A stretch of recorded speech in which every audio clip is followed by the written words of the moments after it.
Okay, good evening, everybody. Hope you're all doing well. I had a mad dash to get ready for tonight's stream.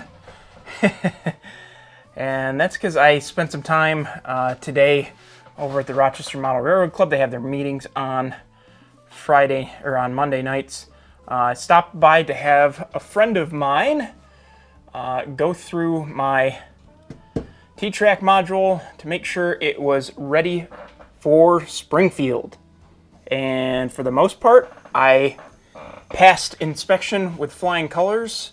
The one thing I was nervous about going in was the clearance in my roadway, which ended up, in fact, being an issue. So we did end up working on that just a little bit while I was there, and there's just a little bit of touch-up work to do. Let me know how my audio sounds. It shows that I might be peaking, but I didn't change anything prior to the stream, so that's strange. But yeah, hope you guys are all doing well. We're going to quickly fix the few things that I need to do on this T-Track module in order to be perfectly compliant as far as my good friend Jeff is concerned. And then after that, we're going to get into a mail call and then get some work done on our SD40-2s. There's only really two things that I need to do to this module, and then one that I think is kind of optional, but I'm going to do it anyway.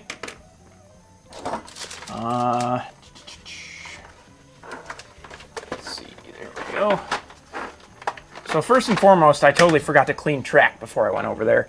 This has got a whole bunch of glue on it. Normally I wouldn't use a Bright Boy to clean my track, but after ballasting, I find this is the only way to go about cleaning track in order to ensure that it actually gets clean. And then from there, I usually will refrain from using a Bright Boy unless I've got a real mess on my hands. So I do need to make sure that the rail in the crossing gets cleaned off as well. So there's that.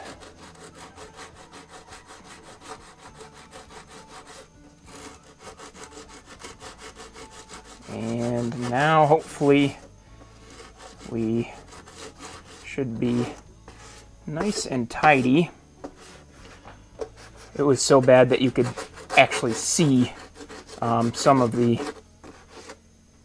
the glue and stuff, you know, on the rails, and don't like that, that's for sure. Okay, that's good. Next thing up is touching up the roadway, which I'm just going to do with a fine-tipped paint brush and a little bit of gray paint. If I could remember what color gray I used, that would be helpful, but I can't seem to remember. So we're going to wing it. That's probably too light, but we'll try it. I used plaster for this roadway, and I'm not happy with how it's held up. Because, quite frankly, it has not held up. If I was going to do things over again, I would definitely figure out some sort of alternative for the road. There we go, there's dark gray. That's definitely what I use for most of it. It's a bit of a mix, but okay.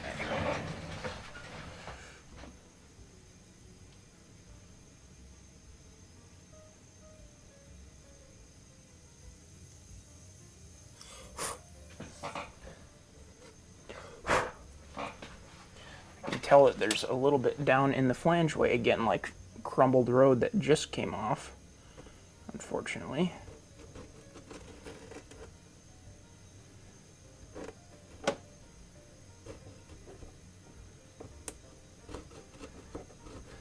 So Dennis, I was joking with Jeff. You see out there tonight, and I'll say hi to everybody as soon as we're done with this little project. But I was joking with Jeff tonight.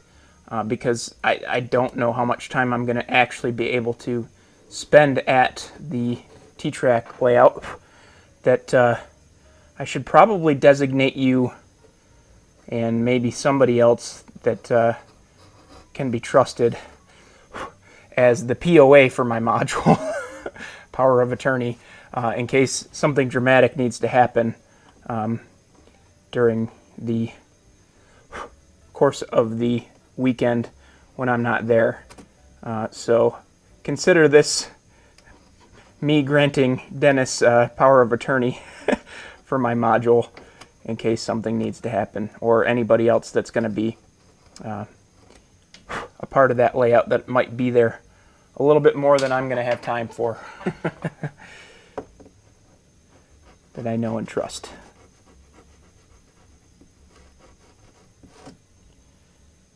Okay.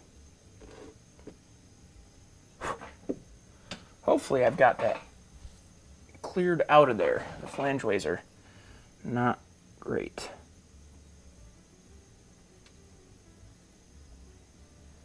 Wait, hey. I'm wondering if I might actually need to just get ripped out, because every time I'm turning around, I'm discovering more and more in the flangeway that it keeps crumbling off.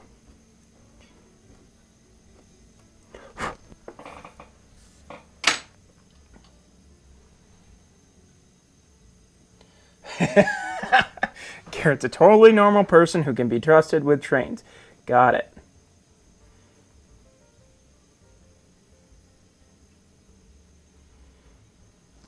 But yeah, I'm super glad that I took it over and had my resident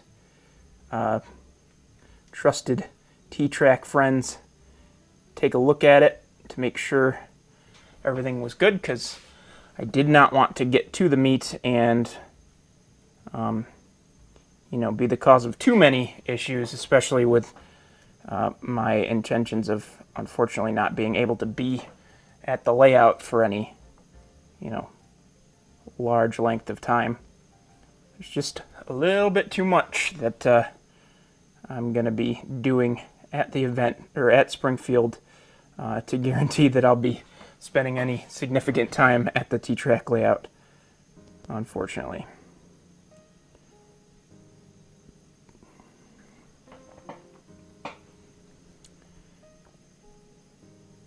I think it might be Walthers that makes a kit for a grade crossing, and had I,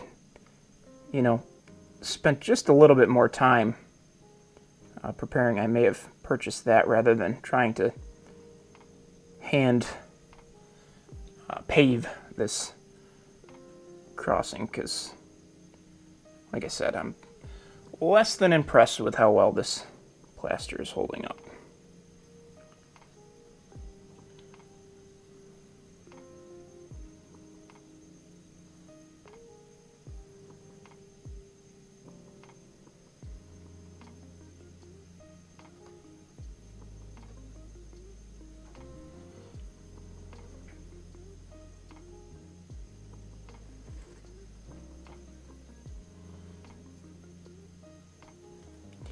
Almost done touching up paint. And again, like I said, as soon as I'm done with this, we'll kind of go through our normal customary stuff. I just kind of wanted to make sure that this got done tonight, since I was, everything's fresh in my mind right now because I just had the module looked at tonight. So it was a good time to make sure that everything got done and then it was ready to go.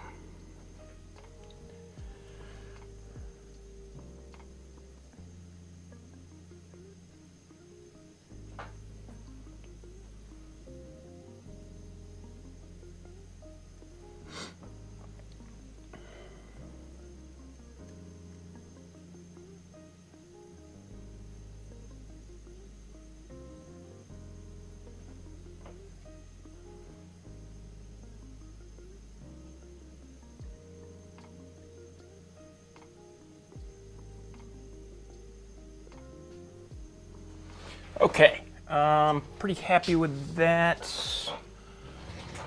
I'm gonna need to get a fresh thing of water because I gotta clean out my brush in here, but I also need to use it for decals later. Whoa.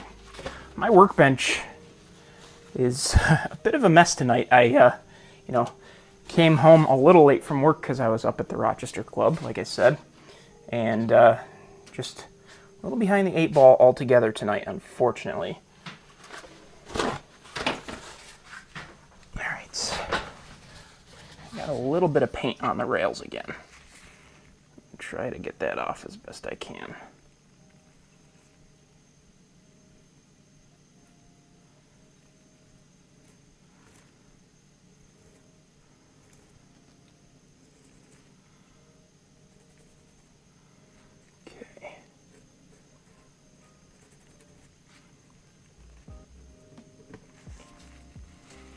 I think I'll likely end up doing the roadway again one more time with the bright boy as soon as this is cleaned off, looks like. So let me get the last thing done that we needed to do here, and this was suggested. Apparently, this is kind of a standard that's survived since the end track days for a lot of clubs, but the 2 power leads that you're not gonna, if I just gently move things up. Actually, I can pull a little bit more slack out of these. Hang on 1 second. All right. So these 2 power leads apparently, during the N-track days, where that was a more popular standard, and has also translated over to T-track, they labeled which feed their tracks were for. So in the N-track days, apparently it was front is red. Second track in, it was yellow, and then the third track was blue. Obviously in T-track, you're down to 2 tracks, so it's just red and yellow. But I'm just gonna double check which one is which here, and I'm gonna label each of them just with a little dot on the plug. So this is my front track, so I'm just gonna put a little dot with a Sharpie paint marker on the front track. And then I also have a yellow Sharpie paint marker here, and I'll do the back track in yellow as well, or in yellow, not as well, excuse me. So that hopefully everything is all copacetic, and ideally my module is not the problem in this setup, although I'm still incredibly nervous that it may be, and regretting how much of a jerk I may look like if I'm nowhere to be found and my module is a problem. So hopefully I've prepared this thing well, but we'll see when the time comes. I'm wishing that I had it done early enough to have it included with another local setup around here prior to Springfield, but oh well. Okay, so next up, we're going to get into a bit of a mail call. I got a ton of stuff in today, which is pretty exciting. And then I also got one thing in earlier this week that I want to share as well, or last week, I should say, that I want to share as well. But before I do want to just go through and say hi to everybody. Looks like Dennis was here early, so was Garrett. Welcome in, guys. Mitch was here early. Welcome in. Brandon's here. Let's see. Yeah, that's it for the chats. I hope I see there's plenty more other people watching. Say hi in the comments if you're out there. Welcome in. Let me catch up with what was going on. Dennis is working on T-Track while I'm live too. Awesome.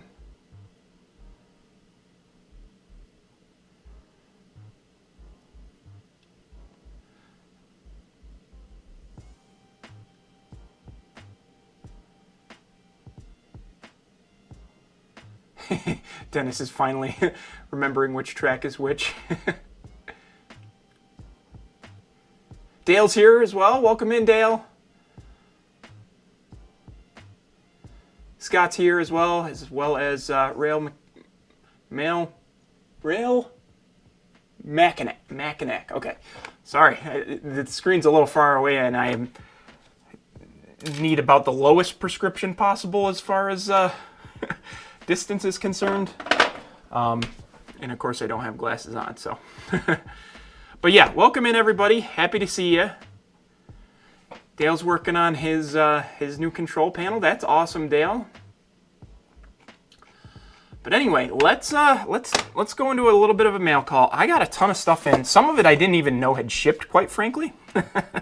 But I'm happy to have it nonetheless.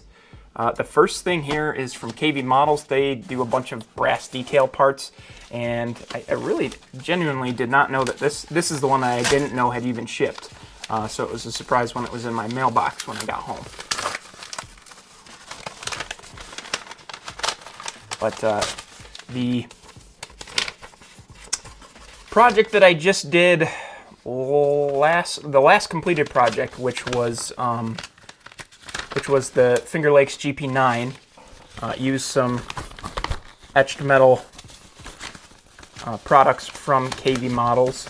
So I figured when I purchased my new SW8 that I would go back to them for some more detail parts, and got a bunch of them this time. This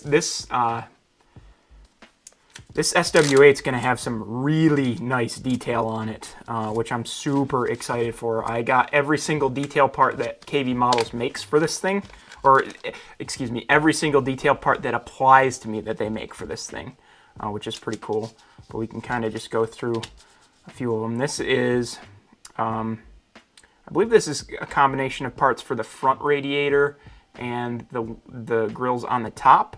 This is the fan that you'll be able to see in the front of the locomotive.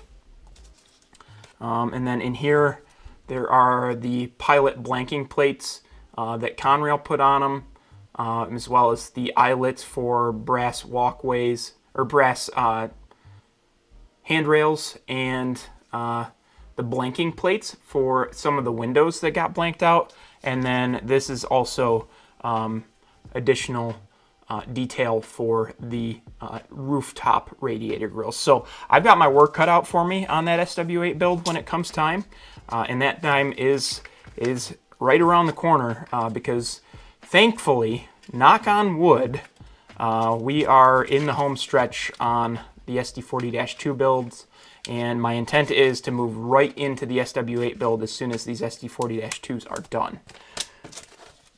And speaking of the SD40-2 and freelancing in general, that's pretty much what the rest of these packages are for. I'm debating which way I want to open these.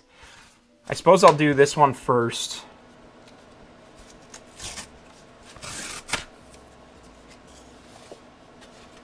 Oh, that's cool, Garrett. So this is another order from Fusion Scale. This has the replacement graphics that I needed for the SD40-2 that we restarted, along with the decals that are necessary for the SW8. So this has everything that I'll need in order to do both of those projects. I can zoom it in. Well, still a little overexposed. I might need to fiddle with my exposure settings here, I think. There we go. That's better. But yeah, those are the decals. Still a little glare, but that's okay. So we will be using those tonight. And speaking of stuff for the SD40-2s, we'll maybe get to these tonight. I don't have a camera set up over at the soldering station. Ooh, that was almost scary. I usually have a cover on this, and it wasn't on there, and I still reached to pull the cover off. So where is the cover? All right, well, anyway. I was a little nervous about the speed of these getting here, but thankfully they got here really well, really fast. Man, keep almost doxing myself with the invoices. But yeah, these are the speakers for the SD40-2s. I had initially thought I had these on hand already, but I realized that they're actually the ones I had were actually for late model Athearn Ready to Roll SD40-2s. So I went ahead and ordered the ones that are supposed to actually fit these chassis, and we're good to go on that now. So I officially now have everything on hand with these two things in order to complete the 40-2 project, which is pretty good. And then two other things to talk about that are also pretty exciting. Let me just make sure, before I forget about it, I'm going to go put these KV Models detail parts with the SW8 so that I can't lose them.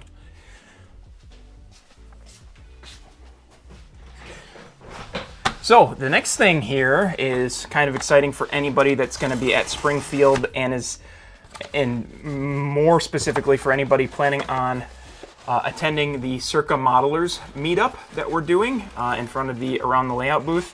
Thanks again to Ray for allowing us to use that space. But these are, well, interesting. They didn't print exactly the way I would have anticipated, but they'll work. These are Genesee, Wyoming transportation stickers.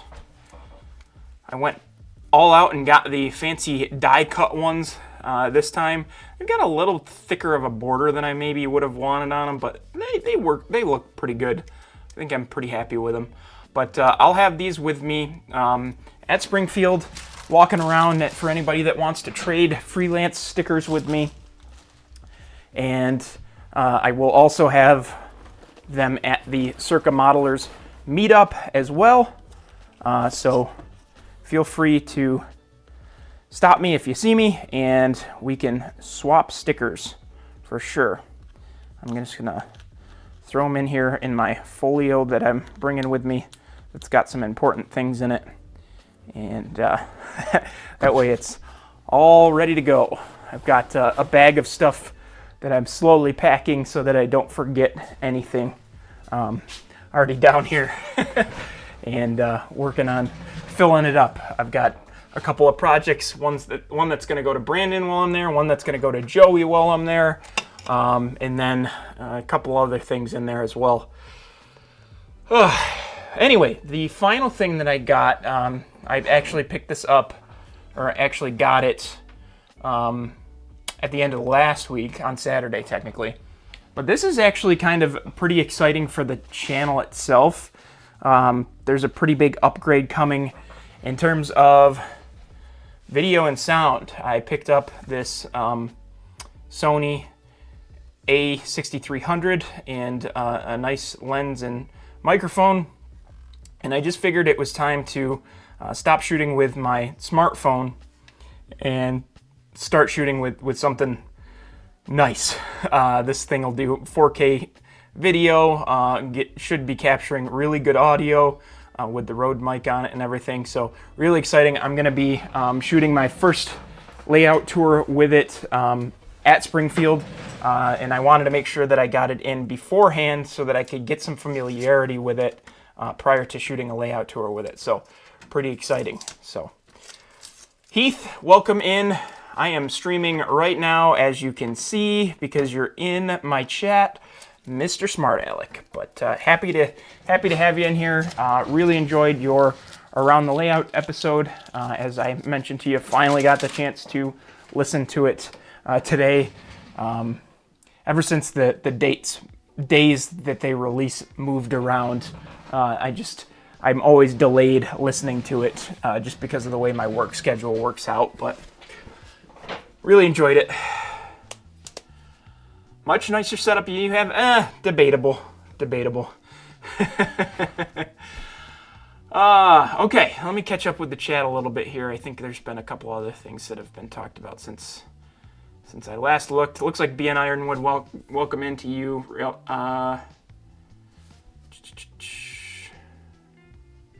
Yeah, understandable. I mean, it's not. It's tough to make the trip every year, even for me sometimes, to Springfield. It's not a cheap affair, that's for sure. I really can't wait for this show, this year's show either, Brandon. It's going to be a good one, and I'm definitely looking forward to it. That's for sure. Got a couple of steps that fell off one of the SD40-2s that we'll have to put on tonight. Yeah, that's that's part of the hope, Heath. I mean, I actually had I had a Nikon DSLR that, DSLRs just, unless you're using fixed focus, aren't great for video. So I'd been using that, for photography, but I find myself rail fanning a whole lot less and shooting video a whole lot more here on the home layout, and also getting into model photography as well. So it just made sense to make the switch. I got a great deal on trading in my Nikon D7500, so I was able to pick that Sony up. Pretty much the trade-in covered the cost of the body, and just had to pay for the lens and mic. So really got a good deal on it. I wasn't even expecting to get that good of a deal on it, but I'm looking forward to playing around with it and getting everything dialed in, and hopefully getting to a point where I've got some really good familiarity with it before I'm trying to shoot a layout tour in a couple of weeks, that's for sure. It's a Sony a6300 is what I got, Heath. So, yeah. How is the music level tonight? I noticed, so I go back and rewatch my stream replays every week just to see if I missed any comments or anything like that, and I noticed the last couple of weeks it's been really, really quiet.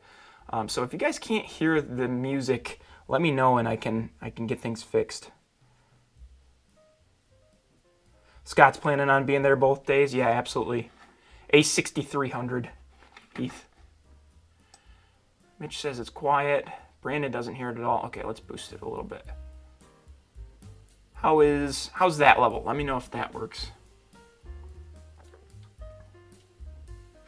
Yeah, I still want it to be background music, but yeah.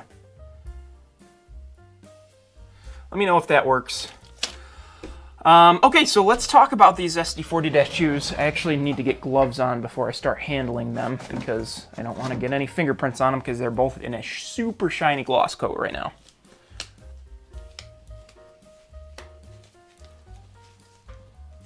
You hear no music at all?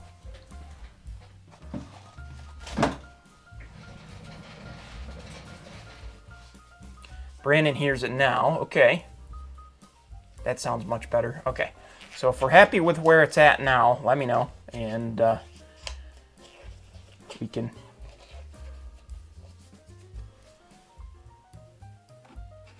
Yeah. I mean, they're pretty much the same camera. I think they're up to the 6700 now is actually the newest one.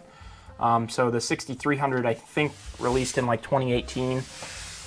But quite frankly, most of the advancements in camera technology seem to have been just software related for the most part. So yeah, I figured the 6300 was within my budget, and I wasn't really seeing a ton that would have convinced me to go to anything newer and spend the extra money. So okay, so many of you may already know, but we actually ended up restarting the process on the chipped out SD40-2 that's coming from Dennis's freelance.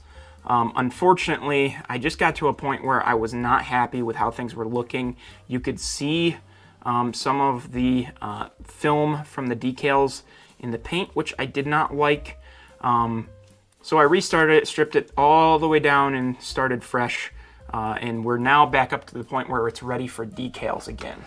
So we are going to start working on that process tonight. And I'm actually a little bit grateful because something I noticed as I was working on this was that I actually didn't really plan for where my decals were over the top of this.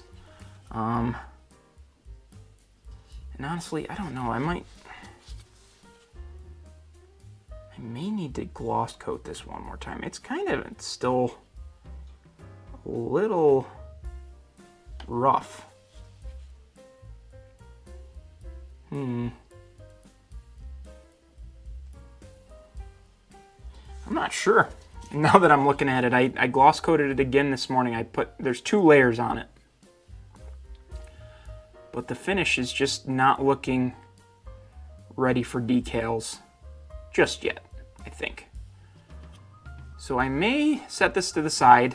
We've got the other one. Yeah, I'm going to set this to the side for tonight. We're not going to work on that just because I need a little bit more time to work on that on my own and make sure that I'm happy with it. But this is the other Freelance SD40-2, the one that's going in the Operation Lifesaver paint scheme. And this one's ready. This is good to go. The decals are all sealed in with the gloss coat, and it's ready to start doing all sorts of fun things too. It's well, first and foremost, I have a radiator fan to reinstall because that popped off. But it's ready for ditch lights. It's ready for headlights. It's ready for number boards. It's ready for it all. So we're gonna do that tonight. I think we're gonna make that our main focus for tonight's stream. Getting this one ready to rock, which should be doable. Let's start by getting this radiator fan glued back in. That seems like the natural first thing to do, so we'll go ahead and do it. Hey Ted, welcome in.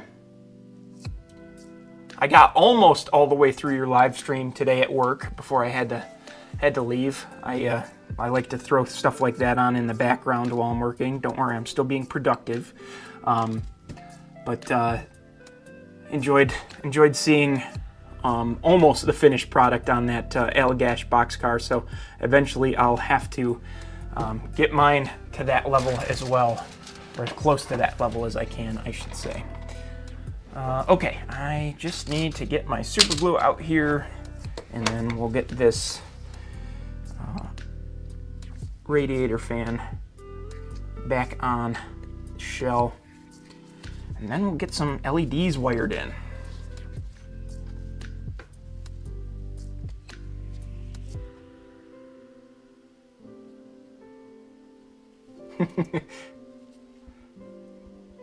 Yeah, Ted, speaking of what's in the box, we already got all the way through the mail call. We don't wait multiple streams to open one box on this channel.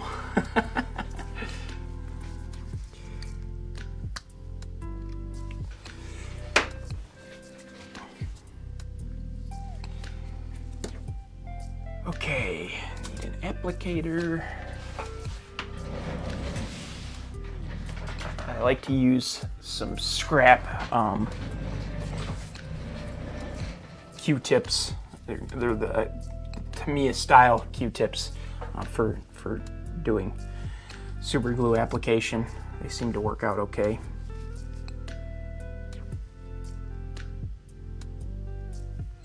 Just gonna get a couple spots on this thing.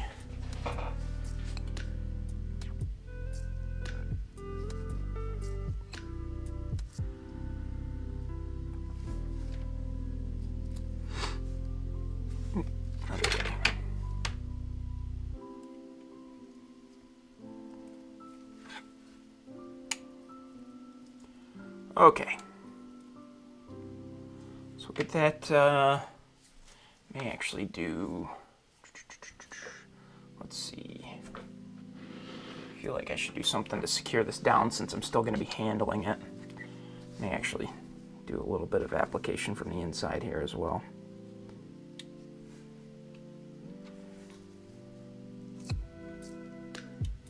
There we go. Okay. So what's everybody else out there working on?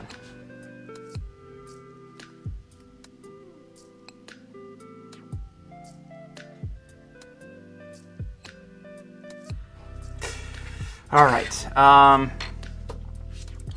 So we've got a bunch of LEDs to install. That's going to be the first step here. I've got ditch lights to go in. I've got headlights and rear lights to go in, and then I've got number boards, which have LEDs on them, also ready to go in. So I think first order of business, let's see, it's just going to kind of be to plug away at all of them. This is for the chipped out.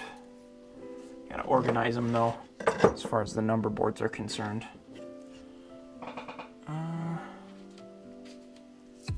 Ditch lights.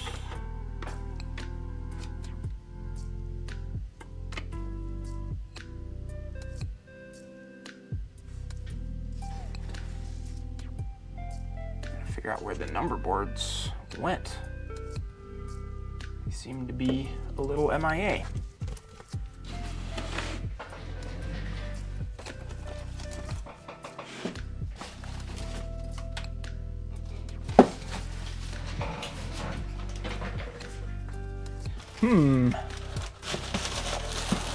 That's weird. They were all right here yesterday.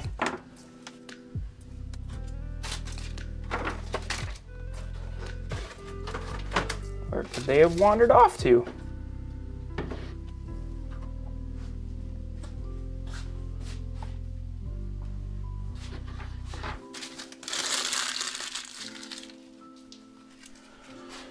Oh, hate when this happens, especially on stream. Sorry, guys. You gotta be hiding somewhere. Uh-oh. Just opened up my calculator app, moving my keyboard around. Alright, who broke into my house and moved stuff around on me? Because no way I lost these things.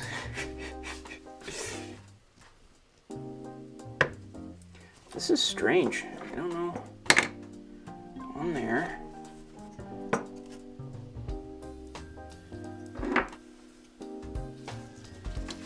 Here's all the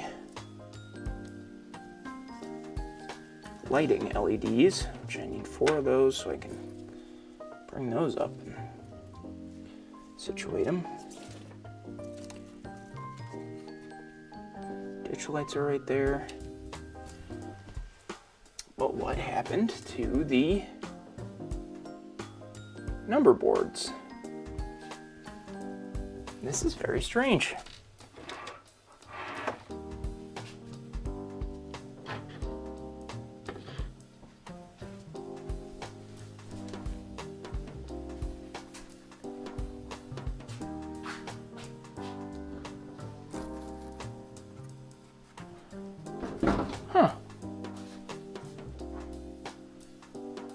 Oh, they are. Oh, boy.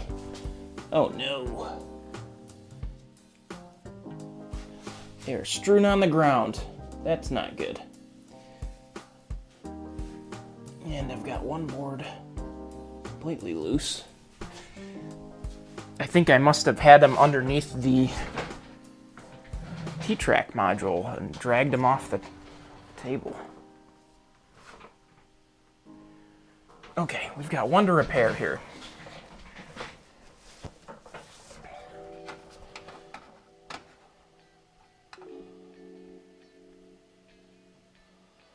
A 1,000 LEDs, oh gosh. Oh, they are lit number boards. Ah, no. The numbers came off of this number board. Rats. Okay, well. That stinks.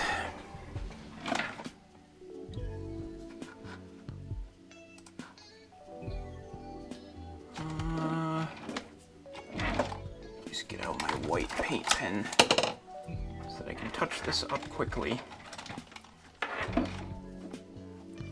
Nothing can ever go smoothly. That's for darn sure.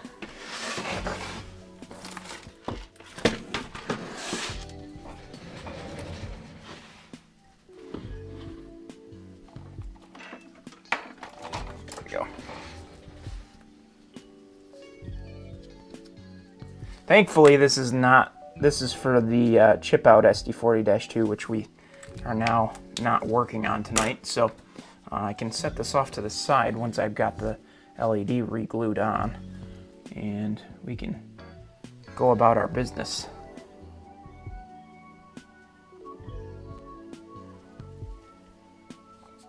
Okay, so there's that. Here are the 2 that we're using, and thankfully they seem to have survived a bout with the floor. which I'm grateful for.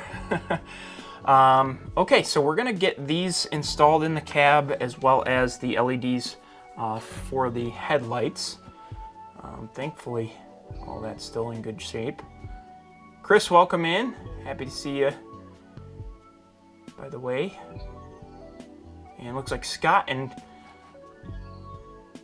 Adam also are popping in. Welcome, guys. Sorry to hear about your internet issues there, Adam. That stinks. Okay, so I need a pin vise. Funny enough, this is actually like one of the first times I'm using a pin vise since moving to the new workbench. So some of this stuff I'm still... I put thought into where I put things, but it's hard to remember. So what I'm doing now, because these Athearn ready-to-roll SD40-2s did not originally have lit number boards, I'm drilling out a little hole for the wire to run through in order to do this. I'm excited about this. This is something I only ever got to do one other time on an Athearn ready-to-roll locomotive, and then I very quickly and regrettably sold the locomotive that I did this to as soon as I was done with lighting the number boards. So I'm looking forward to trying this process again. I got really good results the first time I did it, so hopefully same thing happens here. I think I gotta zoom you guys all the way in here so that you can see what I'm working on though. Oops, sorry.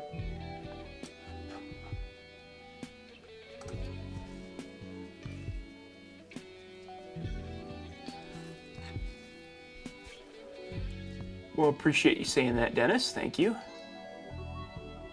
Of course, I just zoomed you guys all the way in and then promptly took the subject out of frame.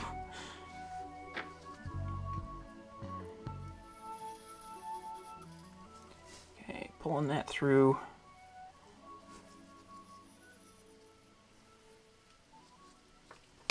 Try to do both at the same time, I think.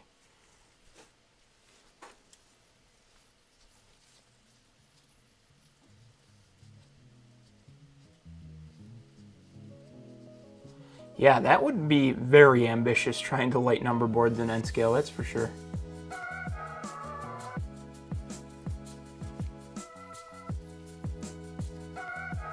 This is the one, if I had a gripe about Atlas and Walther's style of lighting their locomotives, it's that you can't do this. I really appreciate being able to do this with the Athearn locomotives, but at the same time I also really appreciate the way the headlights work out in the Atlas and Walther's ones, where it's just a single piece and I only have to use a single LED in order to make all of this happen. So what I'm doing now is I'm going to kind of fill the cavity in behind these number boards with a little bit of Tester's Clear Part Cement. This will kind of, you know, just give something for the light to bounce off of and also help me secure these number boards in place, hopefully.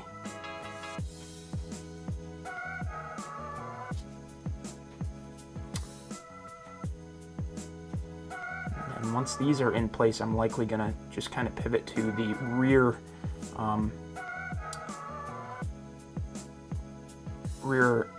headlights on this locomotive, and then circle back and do the headlights once these have had just a little bit of time to set.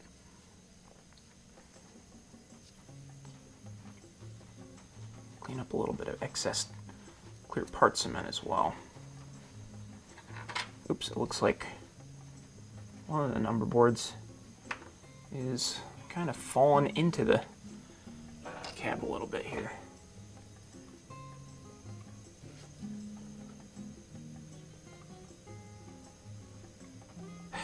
Alien hands, welcome in, Ray.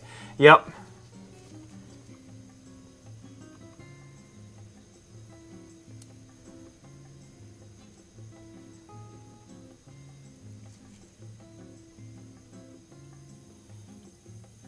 Speaking of Ray, if you haven't already, well, actually, I don't know if we're past the deadline, but if you haven't already, make sure you get your question of the month answers in. You just might hear a familiar voice answering or responding to those questions. So get them in. Okay, number boards are in. Got a little bit of excess spilling out, which I don't love.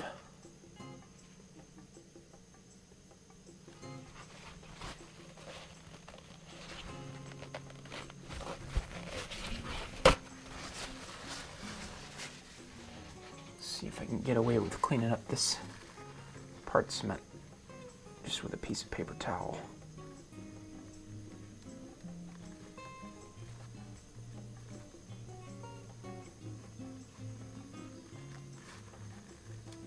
Okay, I'll give that just a little bit of time to set up before I start monkeying with the LEDs there, and in the meantime we will work on the ones for the rear of the SD40-2. I believe I mentioned it the last time we were working on these, but I love using the Details West lenses in the Athearn units just to have a nice looking headlight and rear light in them. So that's what I've got here. Just going to thread them right through the housing.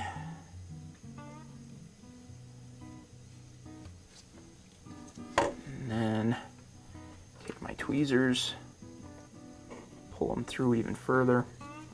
And then once I've got it almost ready to set in place, I'll come in with just a little bit of super glue on the back of the housing. Dab that on.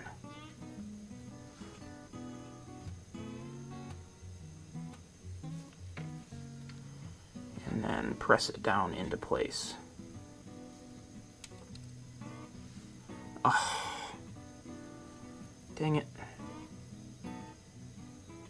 The LED came out of the housing on the back side, which is incredibly annoying.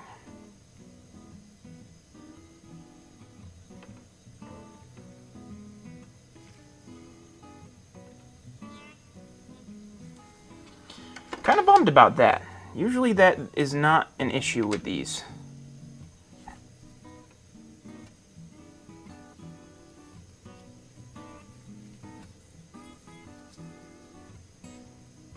See if I can get this one to go in smoothly. Tom, welcome in. Happy to see you.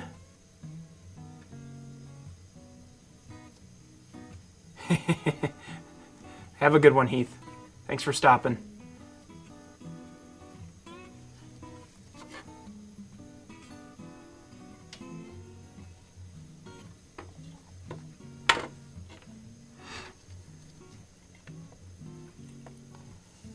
Alright, let's see if we can have some better luck with this one. If I do, I'll pull that other lens out and hopefully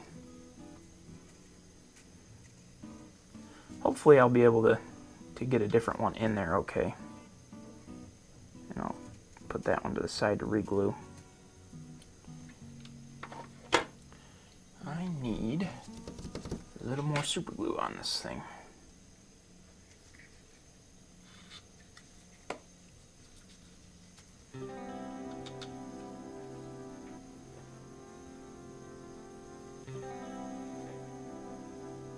So I know I kind of asked this already, but don't know that everybody responded. So what's everybody... There we go, that one went in a lot easier, so let's try to pull that other one out. But yeah, what's everybody else got on their workbench tonight? Would love to know what everybody's working on. Okay, that popped out nice and easy, so that's good. So I'll try to get that re-glued, and then maybe we'll be able to use it on the front headlight. Actually, I'll just set it to the side because I've got some spare ones already. And this one can go into the chip out SD40-2 when it's time to do the LEDs in that.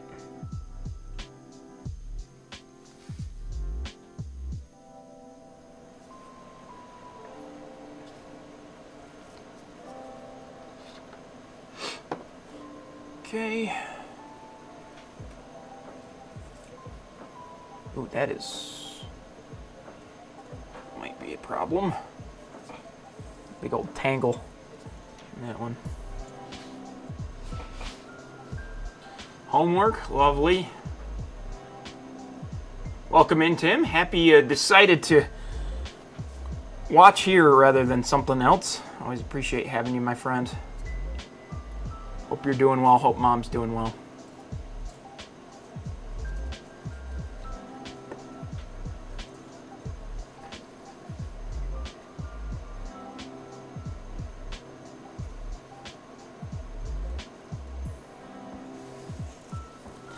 All right, let's see if we get a little bit better luck with this one than we did that other one.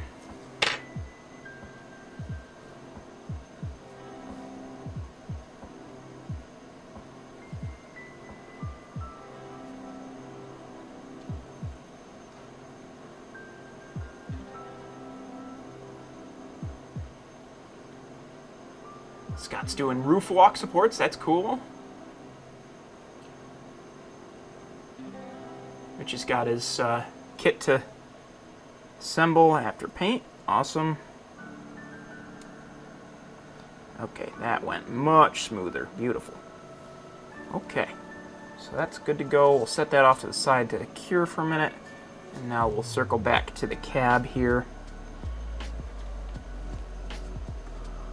What's everybody else got? We've got SoCal Scale Models. Welcome in. Making background flats for the yard. Very cool. I'll have to check that out.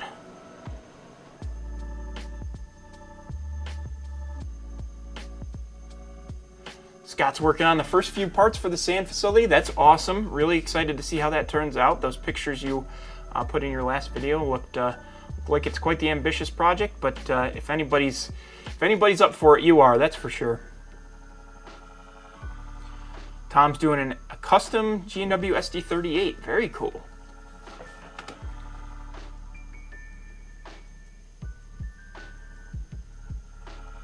That's cool. Tim, another letter for the newsletter.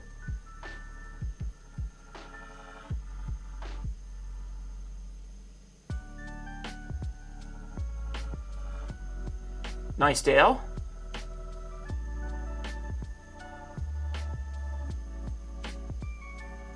Yeah, the multi-board walls. Those look really cool, Adam. U&D exhibits on in high gear for Banu. That's cool. Welcome in, by the way.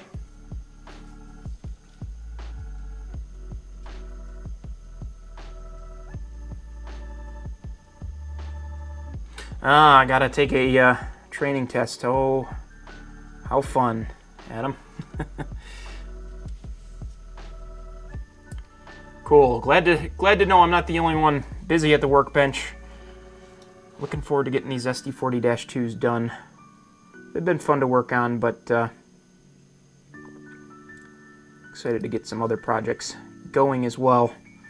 But never like having too many projects going at the same time. I'm always liable to have more than one going at a time, but I try to not overwhelm myself too much.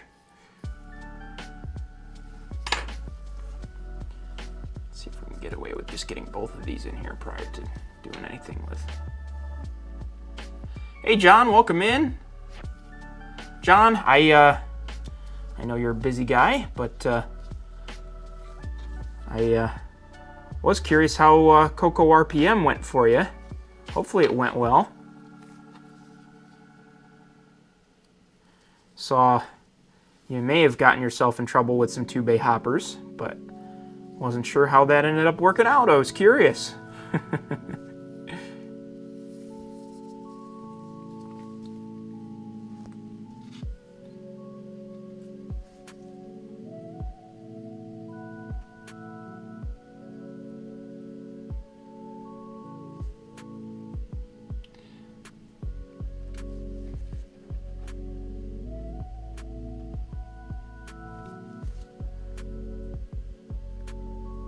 See if we can get these lenses in without losing LEDs. And we lost an LED. Bummer.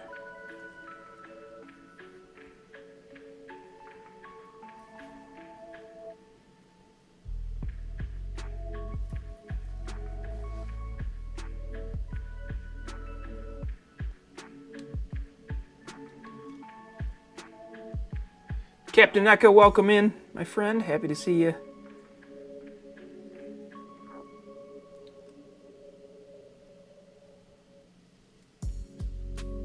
Come on. Sit down in there properly. There we go. Okay. The LED fell off of this bottom one, but it seems to still be in the housing, so I think I'm just going to count that as a win. Set this to the side, see if it'll dry up in there, and hope that we're good to go. Maybe I'll backfill it with a little bit of clear part cement just to make sure that when everything's said and done, it dries properly. There we go. I'll leave it face down. And did I just pull the... Yep, I just pulled the LED back with my hand. Son of a biscuit. It was in there. It was fine. And then I set it down and it wasn't. Lovely. Okay, let's see if we can get away with it this time. Okay, now we're good. Okay, next order of business. We got to work on some pilot detail on this SD40-2, and of course, just had another... I should have done the pilot detail first before I did the rear LEDs. Oh well. Guess I'm learning things. Ended up purchasing something for the PNW layout. Cool. Glad you had a good time. That's awesome. Looking forward to our first foray into RPMs up here. We're starting to really get a lot of registrants in earnest now, which is exciting. There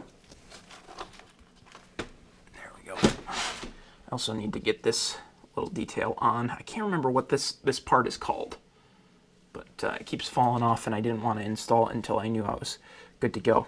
So now we've got to kind of start to think about the positioning of these ditch lights.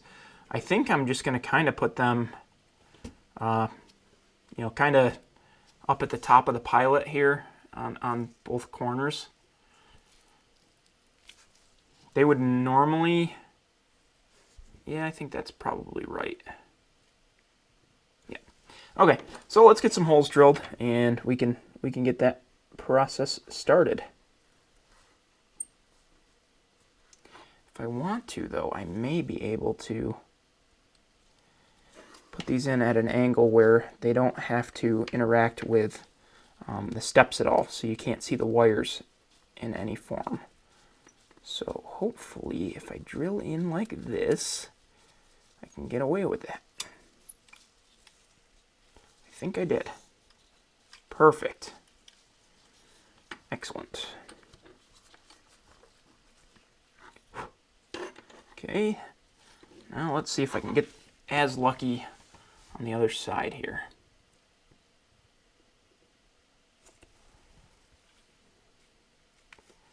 And see if I can drill it in a place where you guys can see it, maybe. Might be playing with fire, trying to do that, though. Yep, I am. I broke my bit. Oh, man. I think I got it through at least, so now I just got to get it out. Yep, got it through. Oh, part of it came out. Oh boy, this could be fun.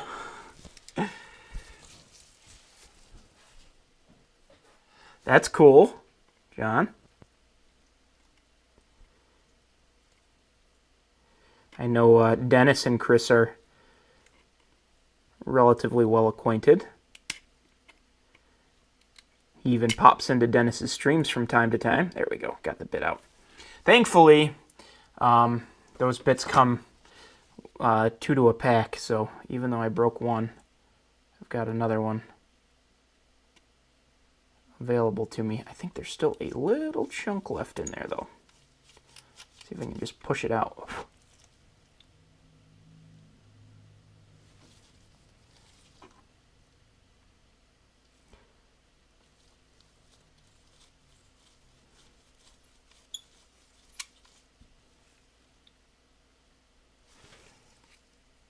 Oh, yep, I can see all the way through. I can see daylight through the other side. Awesome.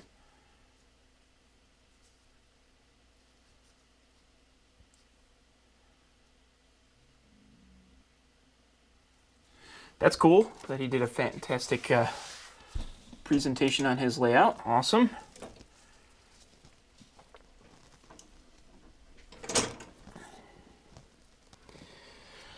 Okay, so what's next now?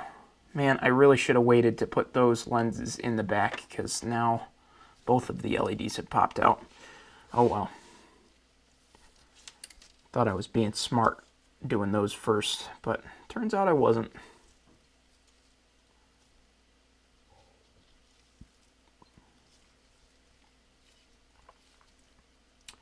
So it sounds like Dennis has some fun stuff to work on in his stream tonight. So, you know, be sure to stick around and watch Dennis's stream when I'm done. Still got a half hour to go here. We're not ending anytime soon tonight, but definitely make sure you check out Dennis's tonight because he's working on some cool freelance stuff.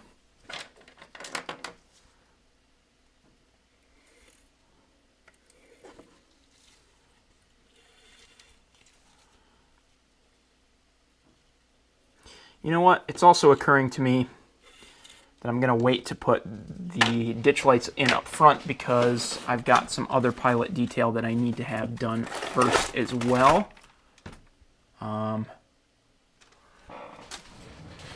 Most notably, the MU hoses and the plow need to go back on. So we'll get that done here quickly, and then we'll circle back towards that.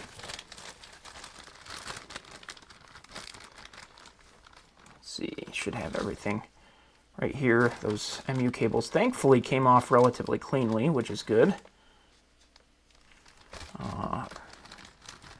The cut lever already is back on. After being stripped, I threw that back on. I may need to just clean out the holes in the pilot, clean them out a little bit in order to get those MUs to go back in. So we'll get that taken care of.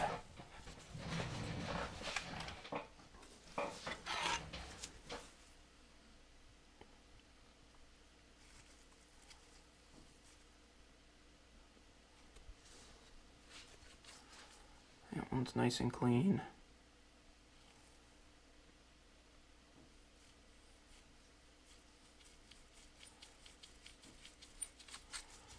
That one's all nice and clean.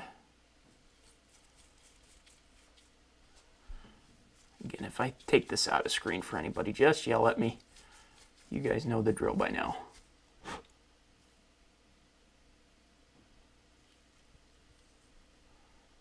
And this one doesn't seem to want to get started right.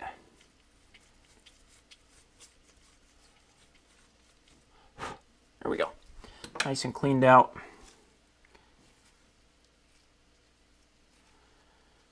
There's a lot of things that are lackluster on some of these Athearn models, but they did a good job with a lot of the pilot detail for an RTR model.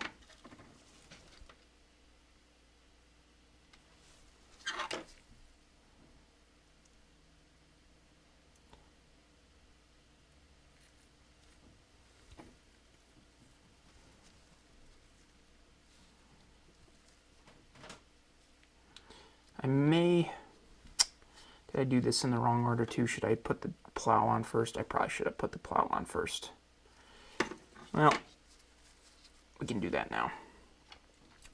The only unfortunate thing that happened with this one is that the supports for the plow did not come out cleanly. They both busted off.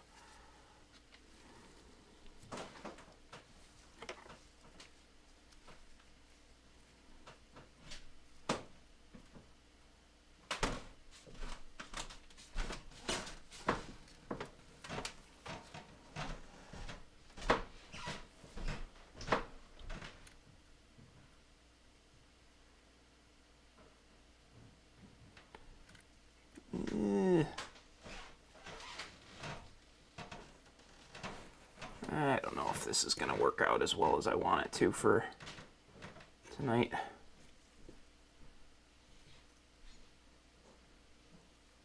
Oh boy.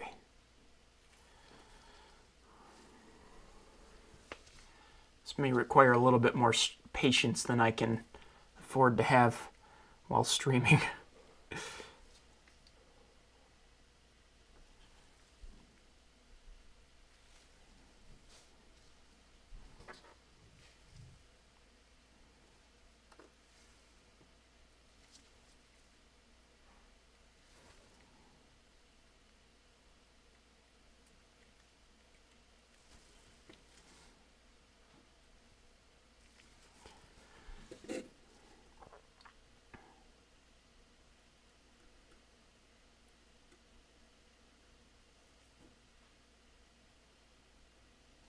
Okay.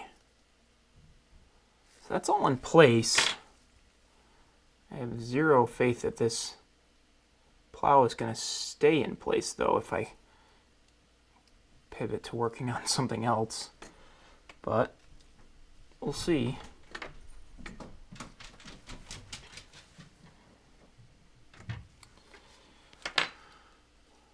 So your IPH order is on its way. It's exciting, Adam.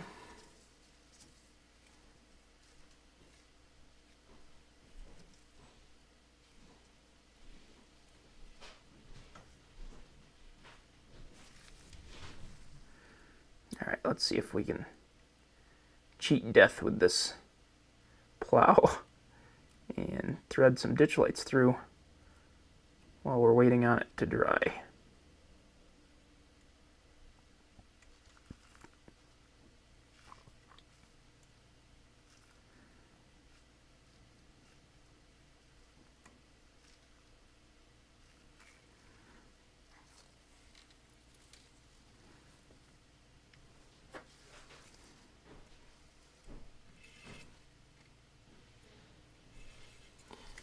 This one's threading through okay.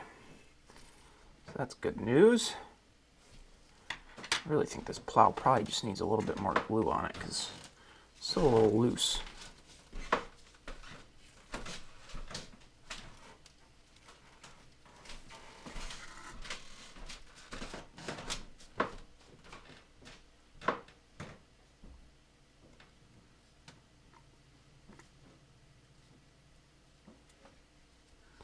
My hope is that at some point this week, I may be able to shoot some sort of like rail fanning or ops style video on my layout that would, if as long as things go well, still be released on the channel. There goes the plow.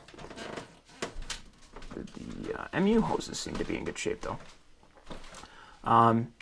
But yeah, just some sort of rail fan style video of some sort, just to kind of get used to the new camera, familiarize myself with it so that I'm not stumbling in a brand new world when I go to shoot a layout tour with it in a couple of weeks.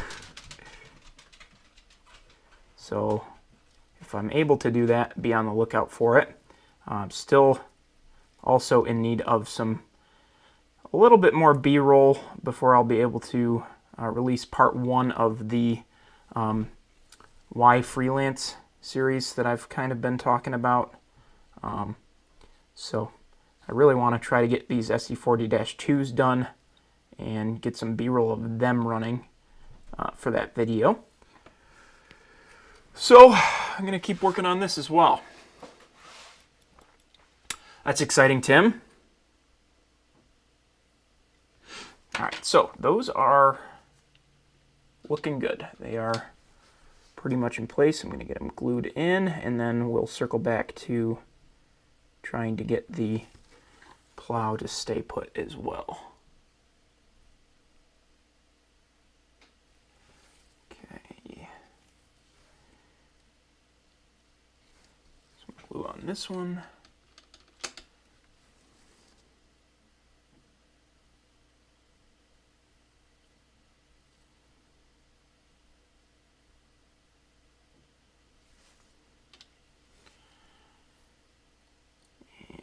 Get them fitted in place.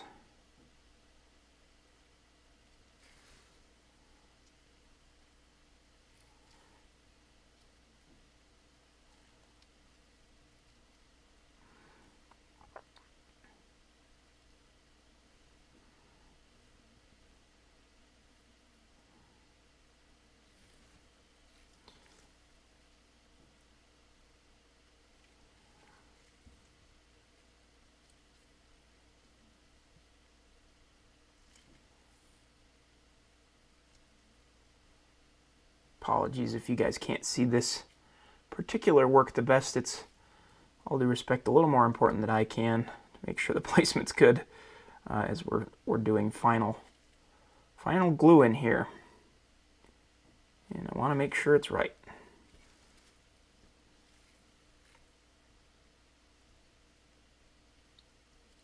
There we go.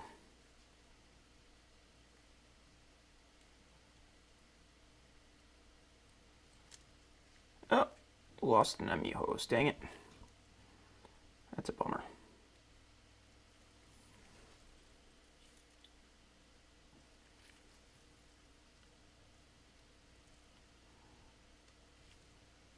May have worked that a little too far and lost our tack with the super glue, I think.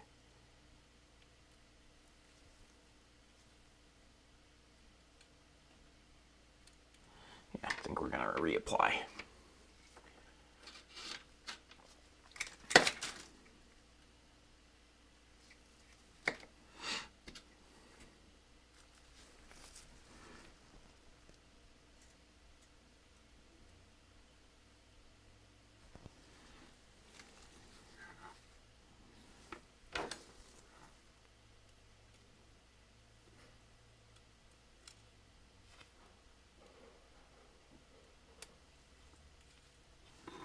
All right, come on. Which way do you want to go?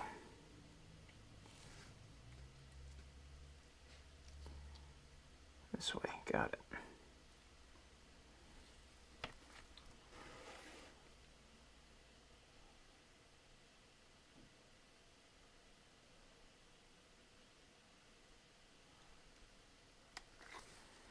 And now, of course, it's sitting low. There we go. I think I've got it where I want it now. Beautiful. Okay, so let's see if we can try and get the plow to stay put now. If we reglue it.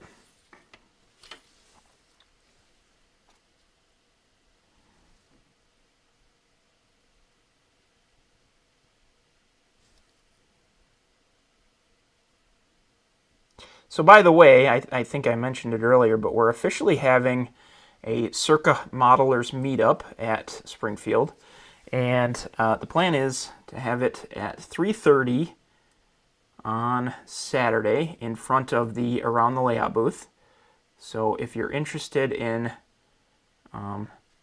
meeting the modelers of Circa, even if you're not one, you are more than welcome to stop by, say hi, swap stickers, and just generally have a good time.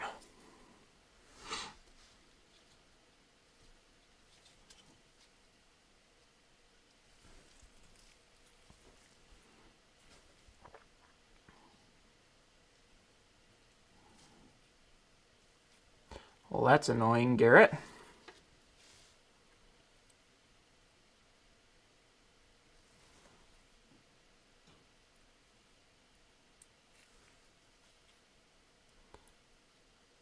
I hate not having the prongs on this factory plow, because I can't quite tell where exactly it's supposed to sit.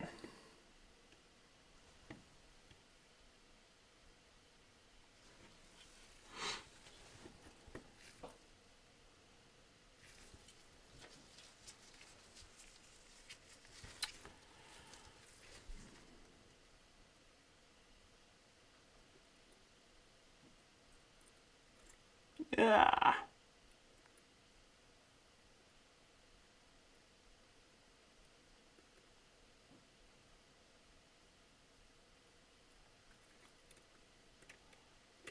Man, it's like performing surgery. There we go. Okay, that MU hose is where I want it. Is the plow shifted? Of course it is. All right, let's hope. Let's hope it can stay put now.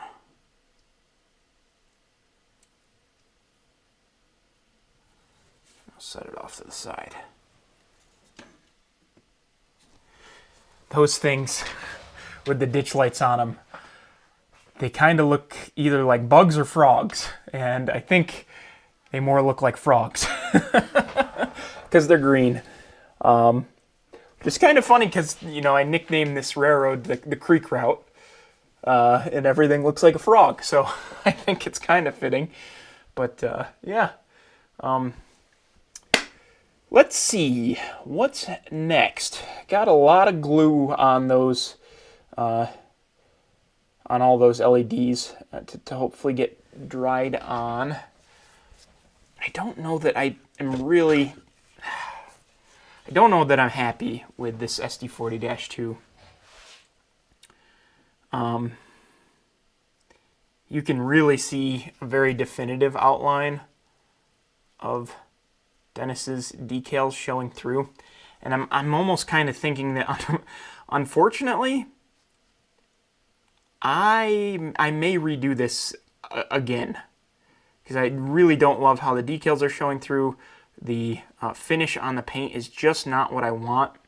And I'm almost thinking what I may end up doing is foregoing the chipping method altogether, which the chipping method's really cool, but it just doesn't, it's not seeming to work out well using it for decals. I think if it was just to expose some paint underneath, that's one thing. But for decals, it just does not seem to want to work the way I'm liking it. It's kind of a big bummer because I'm really happy with some of the way some of this chipping worked out on this one this time. But, yeah, I'm not sure. I'm really happy with the look of the chipping itself. Yeah, again, Scott, yeah. And then I even got some chipping going on the walkways, which I was really, I love the way that turned out. I kind of thought about where would be high traffic areas and tried to get it to chip through pretty heavy on those. The roof looks pretty good. But I don't know that I'm all that happy with the way the paint looks. It's very gritty. I used Tamiya thinned with isopropyl, and I just don't think it gave me the best finish. And I want this thing to look good.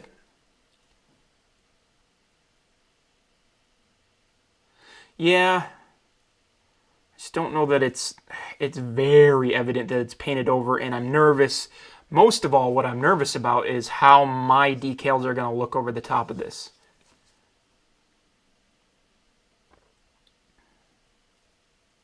Oh, sorry to hear that, Adam. I hope it gets better for you. Yeah, so I don't know.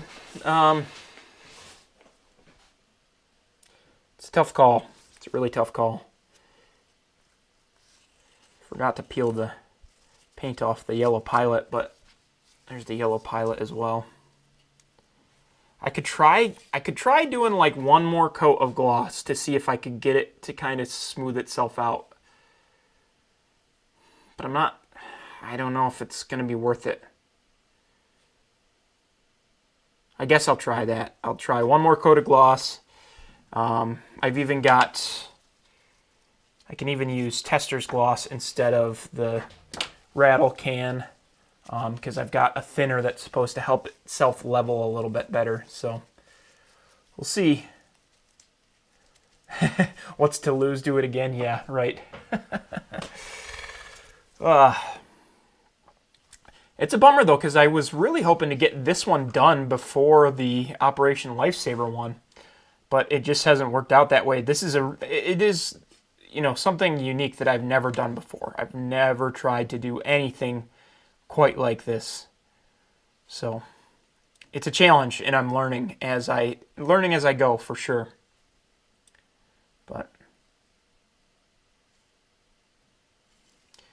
yeah, I don't know. Has anybody else out there ever done any sort of chipping solution at all on their locomotives in this sort of application? Be interested to know if there's any sort of tips and tricks I should be aware of as far as this is concerned. You know, I've done a lot of decal installation on, you know, nice smooth gloss coats, but never tried to do something quite like this, and it's definitely getting the better of me, which I can't stand.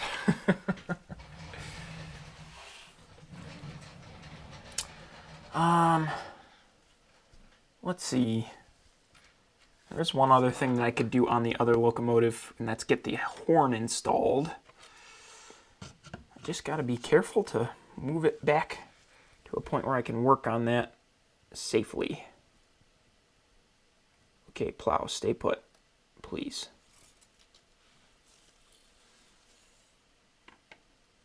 Okay, so mounting horn point for... Oof, can't talk. Mounting point for the horn is going to be just about right there. So, you just get my drill bits out. Let's see.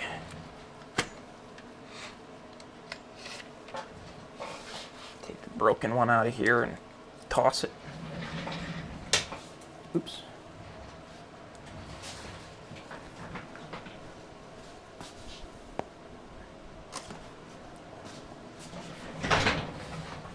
Alright, so, horn's gonna go just about right there.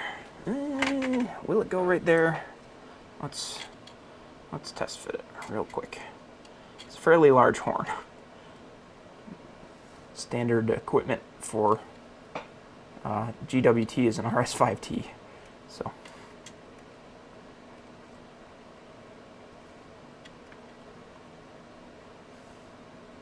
Okay. Yeah, that's gonna work.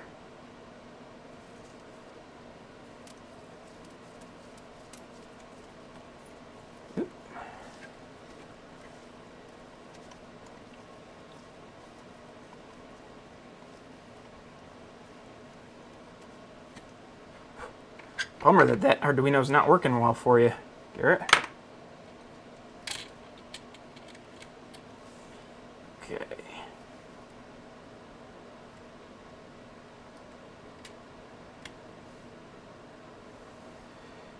Looks like that's gonna be good. Just not quite a wide enough hole. Let's see if I can get it widened out a little bit more here.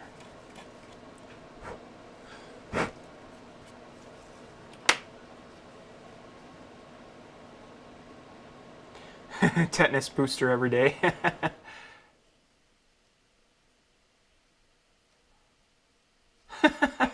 There's a YouTube meet and greet too? Jeez. I didn't even know about that one.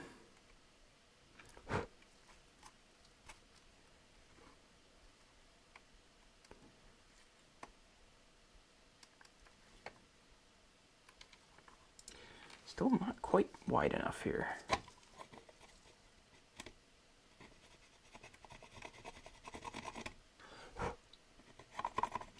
He's only coming up for the day. We should just have him bring up pizza with him. It'll be nice and fresh still.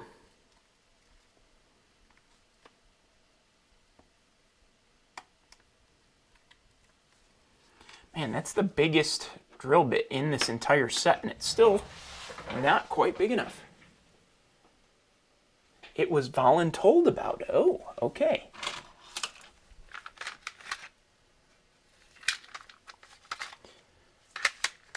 Who's organizing the YouTube meet and greet? Because I don't know about you, but I'm on YouTube right now and hadn't heard about it yet.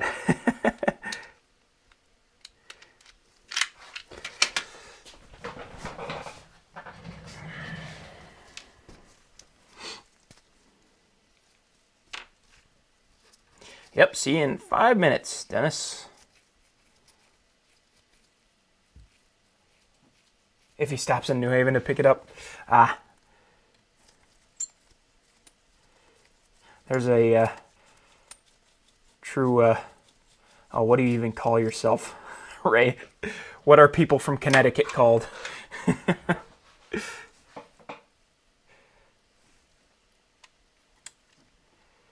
There we go. Now it fits in there just fine.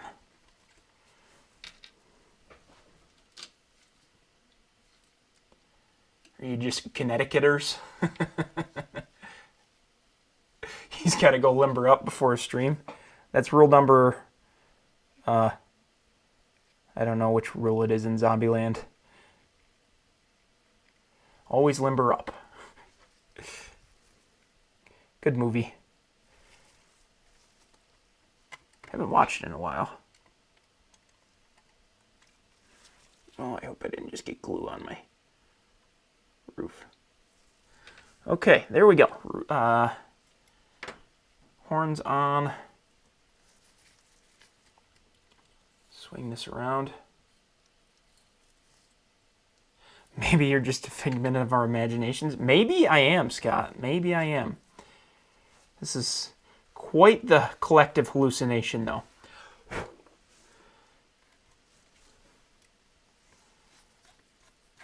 Aaron Rodgers on ayahuasca.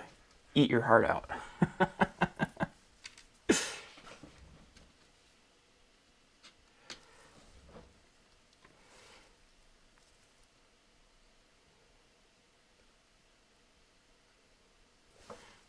don't think I quite had enough glue on there. Either that or I made the hole too big now. Both very real possibilities. Alright, so this is really the last thing I need to do detail parts wise tonight. Maybe if I have some time tomorrow, I will get the scale sound system speaker installed on this thing and see if I can get it wrapped up. Boy, wouldn't that be nice to have a completed SD40-2 done. Yeah, I need a little bit more glue than that. Cardio is rule number 1, yep. Always buckle up. Always check for clowns.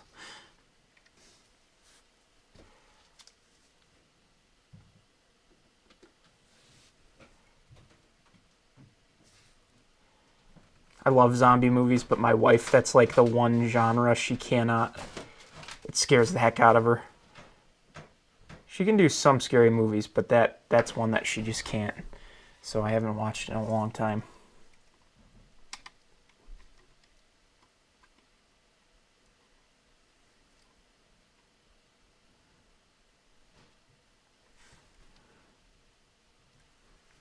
All right. I think we're good on... I don't even know what this compartment is here, but it's glued in now. Let's see. I think we're done. I think it's time for me to send you guys over to Dennis. So I appreciate you all tuning in. If anybody's new here and hasn't subscribed yet, make sure that you do so. Would really appreciate it. And really appreciate you tuning in. I should be here next week, hopefully. If I'm not, don't hold me to it, but I should be, as long as my MLK Day works out the way it's supposed to. So I will see you next week. Thanks for tuning in, and I'll see you over on Dennis's stream, and hopefully somebody can post the link in the chat so we can all hop over there. But take care, everybody, and I'll see you in the next one.